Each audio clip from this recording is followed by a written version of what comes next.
नमस्कार दोस्तों, मैं हूं अनीता और आप सबका एक बार फिर से स्वागत है।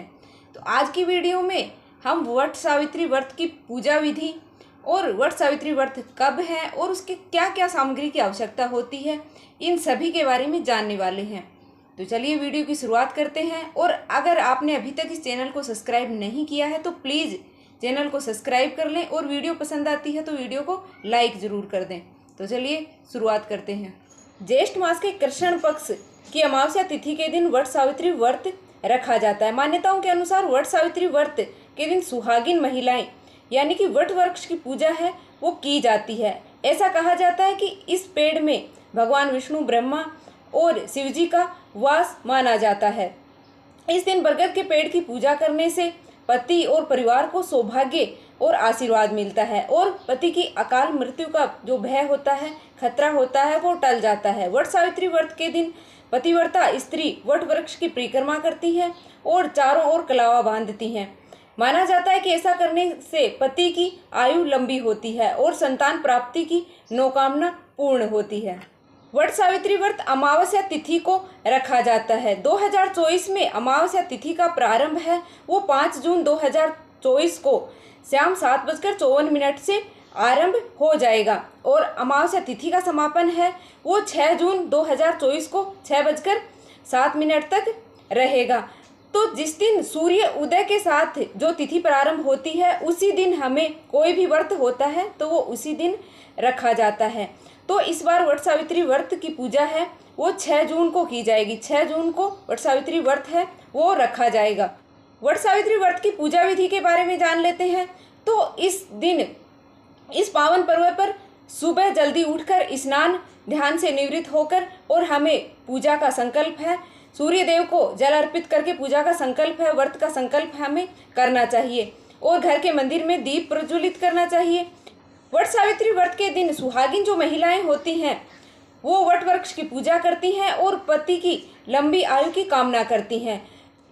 वट सावित्री व्रत के दिन भीगे हुए चने का प्रसाद है वो अर्पित किया जाता है। सबसे पहले पूजा स्थल पर धूप दीप जलाकर सभी पूजन सामग्री है वो एकत्रित की जाती है। और वट सावित्री व्रत की पूजा है वो दोपहर में की जाती है। दोपहर 12 बजे के बाद करना शुभ माना जाता है। एक बांस की टोकरी में 7 तरह के अनाज, दूसरी टोकरी में देवी और सत्यवान की प्रतिमा को रखा जाता है। अब वट वृक्ष के नीचे सावित्री और सत्यवान की प्रतिमा रखकर सबसे पहले वट वृक्ष पर जल चढ़ाया जाता है, जल अर्पित किया जाता है और कुमकुम, अक्षत, रोली, पूरियाँ और बरगद फल को अर्पित किए जाते हैं।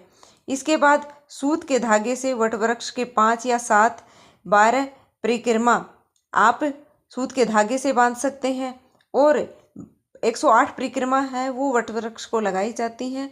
तो बाकी परिक्रमा आप जो चने का भोग लगाया जाता है उससे आप लगा सकते हैं, अन्यथा आप 108 परिक्रमा सूत के धागे से भी लगा सकते हैं।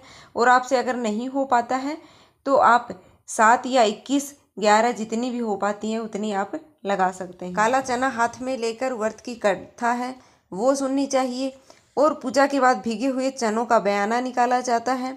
उसे दक्षिणा, श्रृंगार का सामान, वस्त्र आदि रखकर आप ब्राह्मण को भेंट कर सकते हैं या अपनी सास को भेंट करें। और पूजा के बाद ब्राह्मणों को भी वस्त्र, फल और आदि सामान है वो भेंट करना चाहिए। और पौराणिक कथाओं के अनुसार वट वृक्ष में ब्रह्मा, विष्णु, महेश तीनों देवताओं का वास माना जाता है।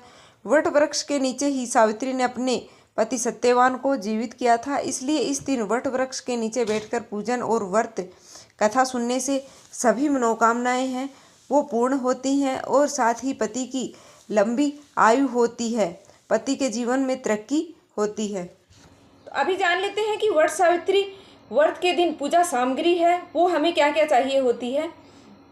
तो वट सावित्री व्रत के दिन पूजा सामग्री, वट सावित्री और सत्यवान की जो मूर्तियां होती हैं वो हमें चाहिए होती है। बांस का पंखा, लाल कलावा और जनेऊ, धूप, दीप, घी, फल, पुष्प, रोली, सुहाग का जो सामान होता है वो पूड़ियाँ, बरगद का फल और जल से भरा हुआ कलश हमें इस पूजा की सामग्री में चाहिए होता है। तो अभी हम जान लेते हैं कि वट सावित्री व्रत के दिन हमें क्या करना चाहिए और क्या नहीं करना चाहिए। वट सावित्री व्रत के दिन हमें सुहाग की जो सामग्री होती है, सुहाग की जो चीज़ें होती हैं, वो सुहागिन महिलाओं को दान अवश्य करने चाहिए। यह बहुत ही लाभकारी माना जाता है। और साथ ही हम आपको बता दें कि आपको क्या नहीं करना चाहिए। इस दिन सुहाग लेने का दिन होता है, तो इस दिन आपको काले और सफ़ेद रंग के वस्त्र हैं वो पूजा करते वक्त, या फिर ऐसे भी आपको इस रंग के वस्त्र हैं वो आपको नहीं धारण करने चाहिए। और न ही आपको इस रंग की काले और सफ़ेद रंग की चूड़ियाँ हैं, चूड़ियाँ आपको नहीं पहननी चाहिए। इन चीज़ों का आपको विशेष ध्यान है वो रखना चाहिए।